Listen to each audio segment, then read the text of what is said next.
سب سے پہلے آپ کو خبر دیتے ہیں کہ امریکی صدر نے ٹیرف کو اپنا پسندیدہ لفظ قرار دے دیا۔ پینسلوینیا میں تقریب سے خطاب کرتے ہوئے کہا کہ ٹیرف کے ذریعے اربوں ڈالر امریکہ میں آ رہے ہیں۔ ٹیرف کی رقم سے کسانوں کو 12 ارب ڈالر کی امداد دے رہے ہیں۔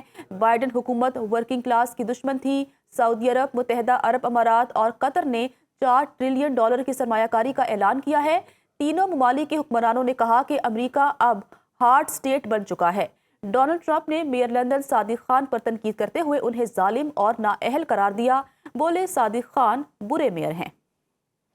وزیر داخلہ محسن نقوی سے برطانیہ کے وزیر مملکت برائے داخلہ ایلیکس نورس اور برطانوی نائب وزیر خارجہ برائے پاکستان اور افغانستان ہمیش فالکنز کی ملاقات۔ پاک برطانیہ تعلقات پر تفصیلی مشاورت۔ پاکستان اور برطانیہ کی انسداد منشیات اور مجرمان کے حوالگی بارے بات چیت کی گئی۔ وزیر داخلہ محسن نقوی نے کہا کہ پاک برطانیہ تعلقات کو مزید مستحکم بنانے کے لیے عزم کرتے ہیں۔ ملاقات میں پاک برطانیہ وسیع تر دو طرفہ علاقائی امور پر مضبوط ہم آہنگی کی ضرورت پر زور دیا گیا ہے۔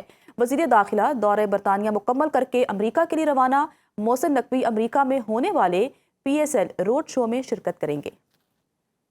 ایک پارلیمنٹ سے 2 آئینی ترامیم کافی ہیں، مزید کی گنجائش نہیں۔ پہلے جہاں نئے صوبے بنانے پر اتفاقی رائے ہے وہ بنائیں۔ پاکستان تحریک انصاف کے مسلسل خراب رویے کی وجہ سے پورا سسٹم دباؤ میں آ گیا ہے۔ KP میں تحریک انصاف کی حکومت ناکام ہو گئی۔ پیپلز پارٹی کی خوبی رہی ہے کہ ہم جمہوری بھی رہے اور گورنر راج بھی لگائے۔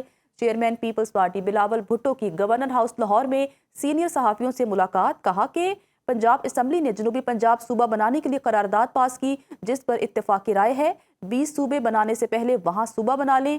سندھ کا بلدیاتی نظام سندھ سے زیادہ مضبوط ہے۔ صنعتکاروں اور تاجروں سے خطاب کرتے ہوئے کہا کہ معیشت ڈنڈے کے زور پر نہیں چلا کرتی۔ محصولات جمع کرنے میں صوبوں نے وفاق کا ریکارڈ توڑ دیا۔ ٹیکس کلیکشن میں سندھ کی کارکردگی دوسرے صوبوں سے بہتر رہی۔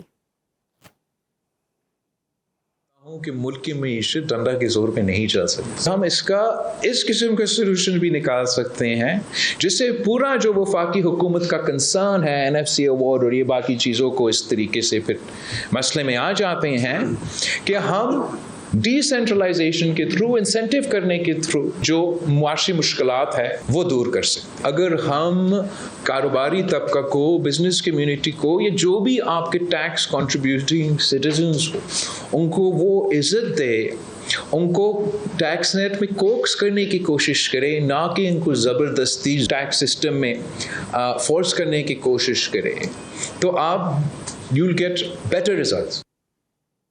اڈیالہ جیل میں بیٹھا شخص سزا یافتہ ہے، ان کی سزا احتجاج اور دھرنوں سے ختم نہیں ہوگی۔ تحریک انصاف کے پاس اچھے وکیل ہیں، عدالتوں میں جا کر کیس لڑے۔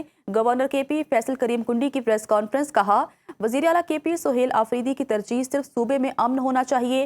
KP میں شام کے بعد ہم کہیں نکل نہیں سکتے۔ تحریک انصاف کا اصرار ہے کہ دہشت گردوں سے بات کی جائے، جو پاکستان کا آئین نہیں مانتے ان سے بات کیسے کریں۔ فیصل کریم کنڈی نے مزید کہا صوبے میں گورنر راج لگ گیا تو میں دیکھتا ہوں یہ کیسے آتے ہیں۔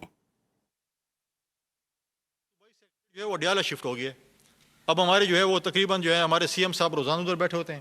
اڈیالہ میں جو شخص بیٹھا ہوا ہے عمران خان صاحب، ان کو سزا ہوئی ہے، ان کی وہ کنوکٹڈ ہیں، اور ان کی جو کنوکشن ہے وہ روڈوں سے اس کی جو ہے سزا معاف نہیں ہو سکتی۔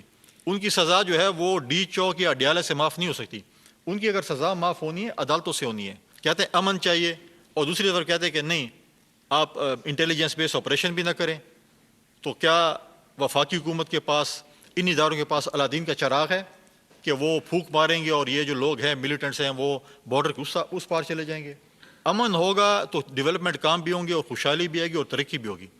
ہم آج دیکھیں کہ اب شام کے بعد موومنٹ نہیں کر سکتے ہیں، ہم کہیں جا نہیں سکتے ہیں۔ میں وفاق کا نمائندہ ہوں، اور جب یہ موقع آئے گا تو پھر میں دیکھوں گا کہ گورنر ہاؤس کون آتا ہے اور کون جو ہے پھر کہتے ہیں گورنر بھی نہیں ہوگا اور گورنر ہاؤس نہیں ہوگا۔ پھر میں ان سے خود، مجھے پتہ ہے کہ ان سے کیسے نپٹا جاتا ہے۔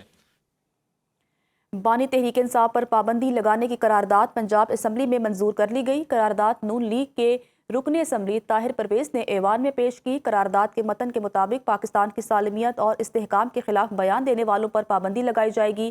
پاکستان کے اداروں نے بھارت جیسے 5 گنا بڑے دشمن ملک کو پچھاڑ کر رکھ دیا۔ اداروں کے خلاف بیان بازی کرنے والے پاکستان کے دشمن ہیں۔ دشمن ملک کی اعلی کار پارٹی اور اس کے بانی اور لیڈر پر پابندی لگائی جائے۔